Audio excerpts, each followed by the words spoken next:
You watch a World Cup final. 90 minutes. Maybe extra time. And somehow, one player changes everything. You call it magic. But the real story is far stranger. Because greatness on this stage isn't random. It's built from pressure, repetition, and a handful of moments that history refuses to forget. Think about it. 30 years of World Cups. Thousands of players. And only a small group of names survive in your memory long after the final whistle. Why? Start in 1998.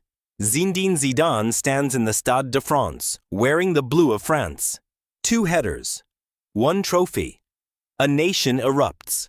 Researchers who study elite performance call this a clutch state, a mental zone where pressure sharpens focus instead of breaking it. Zidane found that zone twice, on the biggest night of his career. 4 years later, in 2002, Ronaldo Nazario returns from 2 knee surgeries that almost ended his career. Doctors weren't sure he would play again. He scores 8 goals for Brazil in the famous yellow shirt. 2 of them come in the final. That's not just talent. That's recovery science, obsessive rehabilitation, and a body pulled back from the edge. Fast forward to 2010, Spain's tiki-taka reshapes how you think about football forever. Andres Iniesta scores the only goal of the final against the Netherlands, in extra time, wearing the deep red of Spain. It wasn't luck. It was thousands of repetitions, distilled into one perfect second. Can talent alone explain that kind of calm? Then comes 2014. Germany, in white, builds a footballing system planned years in advance. It ends with the trophy in German hands, while Argentina, in sky blue and white stripes, walks away with fine margins instead of medals. Notice the pattern yet?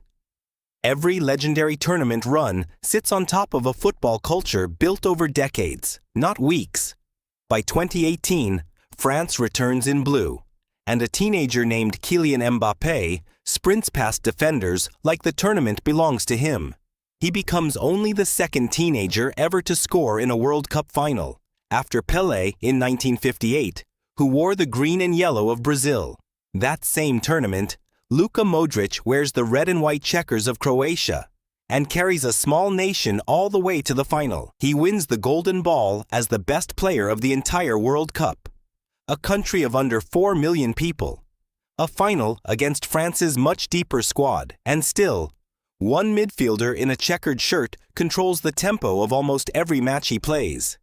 History doesn't repeat, but it rhymes. And in 2022, in Qatar, wearing sky blue and white, Lionel Messi finally lifts the one trophy that had avoided him his entire career. A final so wild, it swings from 2-0 to 2-2 to penalties, ending with Messi's hands finally around the World Cup. Sports scientists studied this final for years afterward. It is still considered one of the most statistically improbable comebacks in tournament history. Here is the twist you don't expect. The greatest World Cup players of the last 30 years don't just have talent. They share almost the exact same trait.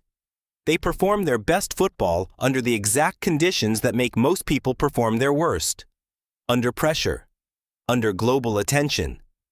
With millions of fans, in every flag and every color of jersey, watching every single touch. That's not superhuman. That's trainable. Sports psychologists now use these players as case studies for pressure training in youth academies across the world, from Brazil's yellow and green, to Germany's white, to Argentina's sky blue stripes, to France's deep blue. Look closer and you'll notice something else. Almost none of these players peaked by accident. Zidane trained his weaker foot for years before anyone was watching.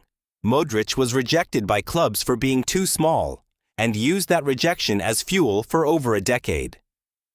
Messi left Argentina as a child just to access the medical treatment that let him grow at all.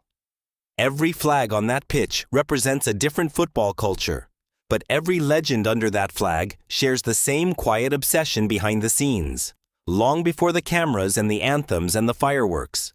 So the next time you watch a World Cup final, and someone lifts that gold trophy under confetti and flags from every country on earth, remember this. It's not just talent you're watching. You're watching 30 years of science, recovery, repetition, and pressure compressed into 90 minutes. And somehow, one player still changes everything.